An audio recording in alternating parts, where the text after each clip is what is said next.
ये आप उन्हीं में से उनको पॉइंट्स में भी बना सकते हैं कि अताअत और फर्माबरदारी के औरत को अपने खामद का फरमती और फर्माबरदार होना चाहिए।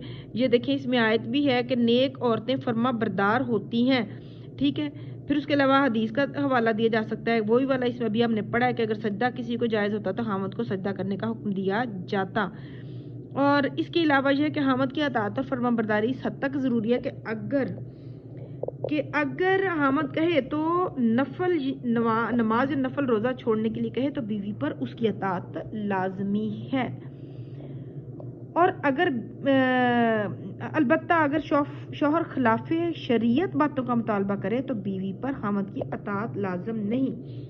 उसके बाद ये आप देख लें हेडिंग एक ये बना सकते हैं आप, तहफ़्फ़ुज़े मालो इज़्ज़त, यानी कि खामद का जो माल है उसकी गैर मौजूदगी में उसकी हिफाजत करना, उसकी इज़्ज़त और नामूस की, ये बीवी के लिए फ़र्ज़ है। शोहर के मालो मता की हिफाजत करे। कुरान मजीद में इरशाद है कि नेक औरतें फर्माबरदार होती हैं और खामद की गैर मौजूदगी में उन चीज़ों की हिफाजत करती हैं जिनकी हिफाजत अल्लाह ताला ने उनके स्पुर्द की है। हजूर ने फरमाया बेहतरीन औरत वो है कि जब उसका शौहर गायब हो तो वह अपने नफ्स की हिफाजत करे। उसके बाद मोहब्बत है कि बीवी का फ़र्ज़ है कि वह अपने शौहर से बहुत ज़्यादा मोहब्बत करने वाली हो। कुरान पाक में रिश्ता ज़ौजियत कायम करने का मकसद मोहब्बत और शफ़क़त ही बताया गया। हजूर पाक सल्लल्लाहु अलैहि वसल्लम ने फरमाया परहेज़गारी के बाद नेक औरत से बढ़कर कोई चीज़ नहीं। शौहर उसे जो कहे वो माने और जब उसकी तरफ देखे तो वो खुश कर दे। बीवी को अपनी मोहब्बत का इजहार भी करना चाहिए ताकि उसका शौहर उससे राजी हो। हज़रत सल्लल्लाहु अलैहि वसल्लम का फरमान है कि अगर बीवी इस हालत में मरे कि उसका शौहर उससे राजी हो तो वह जन्नत में जाएगी। अब ये देखें मोहब्बत हो गया। फिर उसके बाद अमूर खानादारी की अंजाम दही के बीवी का फ़र्ज़ है कि वो घर के तमाम काम काज, खाना पकाना, सफाई वगैरह को सर अंजाम दे और जो काम वो खुद कर सकती हो ना कर सकती वो उसके करने में तामुल कर सकती हो, उसके करने में तामुल ना करे। हुजूर का फरमान है कि औरत अपने शौहर के घर और उसकी औलाद की निगहबान है और उससे इसके बारे में सवाल किया जाएगा। आराइश ज़बाइश, औरत के लिए ज़रूरी है कि वह अपने खामद के लिए बनाओ सिंगार करे। ये शौहर का हक है। औरत उसको उसमें सुस्ती नहीं करनी चाहिए। शर्त सिर्फ ये है कि यह बनाओ सिंगार नुमाइश के लिए ना हो बल्कि शौहर की फितरी तस्कीन के लिए हो। हज़रत सल्लल्लाहु अलैहि वसल्लम ने बेहतरीन बीवी की तारीफ करते हुए फरमाया कि बेहतरीन बीवी वो है कि जब तू उसे देखे तो खुश हो जाए। देखें इसमें कुरान पाक का हवाला भी दिया गया, आयात का, और फिर उसके अलावा अहादीस का भी। तो ये हो गया एक पॉइंट। आराइशो ज़बाइश बुक से भी रीडिंग की है मैंने और ये भी आपको देख लिया। आप इसको बहुत अच्छा डिटेल से लिख सकते हैं। ये 8 नंबर का क्वेश्चन आ सकता है। उसके बाद है कि राज अफशा ना करना। खामद का एक हक ये भी है कि बीवी अगर उससे किसी राज से वाकिफ हो तो उसको अफशा ना करे, ना बताए किसी को। कुरान मजीद में मियाँ बीवी को एक दूसरे का लिबास करार दिया गया है। इरशाद रब्बानी है हुन्ना लिबासुन लकुम व अंतुम लिबासुन लहुन्ना। औरतें तुम्हारे लिए लिबास हैं और तुम उन औरतों के लिए लिबास हो। और जाहिर है लिबास से पर्दा पोशी का ही काम लिया जाता है। अब इसमें सेकंड लास्ट पॉइंट है इसका, शुक्रगुजारी औरत के लिए ज़रूरी है कि उसे हामद की तरफ से जो भी सहूलतें मुयस्सर हों वो उस पर हामद का शुक्र अदा करे और उसकी नाशुक्री ना करे। नाशुक्री करने से घर का सुकून तबाह बर्बाद हो जाता है और नेमतों में कमी हो जाती है। हामद की नाशुक्री करने वाली औरतों की सज़ा जहन्नुम है। हुज़ूर पाक सल्लल्लाहु अलैहि वसल्लम ने फरमाया मैंने दोज़ख में ज्यादा औरतों को देखा, मालूम हुआ कि यह हामद को ज्यादा लान तान करने वाली और उनकी नाशुक्री करने वाली औरतें हैं। हामद की नाशुक्री करने वाली औरतों की सजा जहन्नुम है। तलाक, हलाल और नाजायज कामों में अल्लाह ताला को सबसे नापसंदीदा चीज़ तलाक है। लेकिन अगर हालात ऐसे पैदा हो जाएं कि मियाँ बीवी का एक दूसरे के साथ रहना नामुमकिन मुहाल हो तो फिर शरीयत ने मर्द को तलाक का हक दिया है। कुरान मजीद में अल्लाह ताला फरमाता है और तुम पर कोई गुनाह नहीं कि अगर तुम औरतों को तलाक दो, लेकिन मर्द को अपना ये हक बहुत सोच समझकर इस्तेमाल करना चाहिए। अब ये देखिए हमने पढ़ लिया है ये मियाँ बीवी के बाहमी हकूक। ठीक हो गया। आज का ये टॉपिक, आज 2 टॉपिक आपको करवाए हैं, इंशाल्लाह कल भी 2 करवाऊंगी।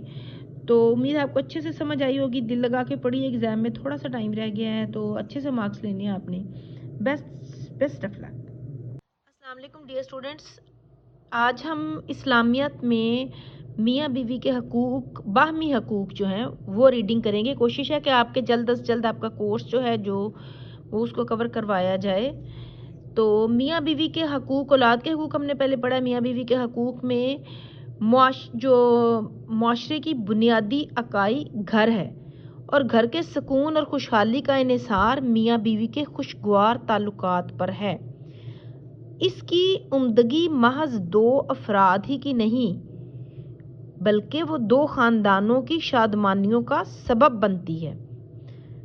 اگر ان کے تعلقات میں بگاڑ پیدا ہو جائے تو یہ صورتحال بہت سے رشتوں کو کمزور کر دیتی ہے. اللہ تعالیٰ نے زوجین کے حقوق کا تعین فرماتے ہوئے ایک مقام پر ارشاد فرمایا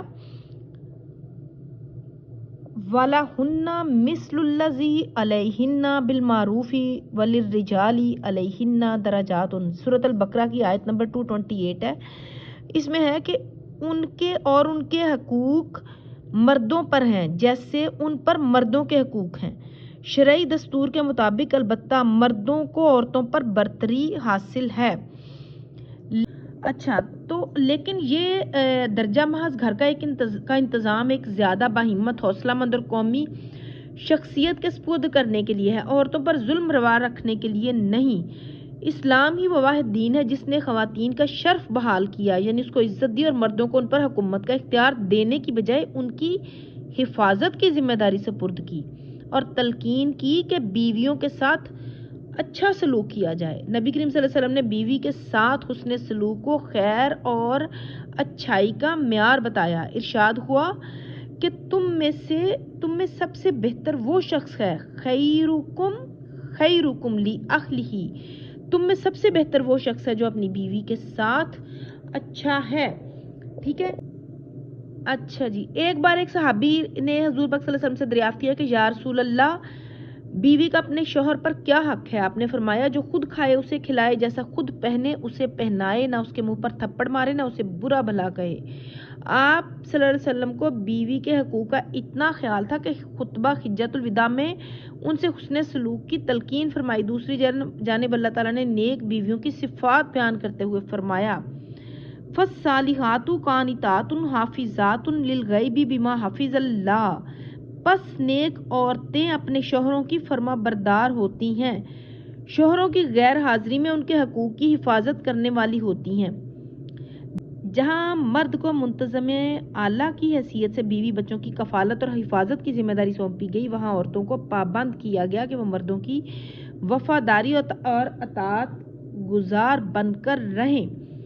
ایک مسلمان بیوی کے لیے شوہر کی جو حیثیت ہوتی ہے اس کا اندازہ نبی کریم صلی اللہ علیہ وسلم کے اس ارشاد گرامی سے ہوتا ہے کہ اگر میں اللہ کے علاوہ کسی اور کو سجدے کا حکم دیتا تو وہ بیوی سے کہتا کہ اپنے شوہر کو سجدہ کرے. ساتھ ہی شوہر کو نصیحت کی گئی کہ وہ اپنے اختیارات کا ناجائز فائدہ اٹھاتے ہوئے بیوی پر سختی نہ کرے، بلکہ اگر اس میں کچھ خامیاں بھی پائی جاتی ہوں تو درگزر کرے اور اس کی خوبیوں کی قدر کرے. اس بارے میں ارشاد ربانی ہے کہ وَعَاشِرُوهُنَّ بِالْمَعْرُوفِ فَإِنْ كَرِهْتُمُوهُنَّ فَعَسَىٰ أَن تَكْرَهُوا شَيْئًا وَيَجْعَلَ اللَّهُ فِيهِ خَيْرًا كَثِيرًا. سورۃ النساء کی آیت نمبر 19 ہے.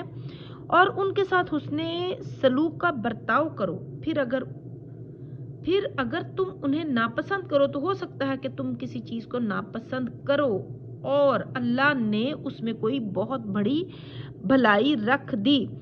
اس بات کی تصریح نبی کریم صلی اللہ علیہ وسلم کی ایک حدیث مبارکہ سے ہوتی ہے جس میں آپ صلی اللہ علیہ وسلم نے فرمایا کہ اپنی بیوی میں کوئی برائی دیکھ کر ان سے نفرت نہ کرنے لگ جاؤ، اگر تم غور کرو گے تو تمہیں ان میں کوئی اچھائی بھی ضرور نظر آئے گی. اچھا، اب اس کے تھوڑے سے پوائنٹس میں بتا دیتی ہوں آپ کو کہ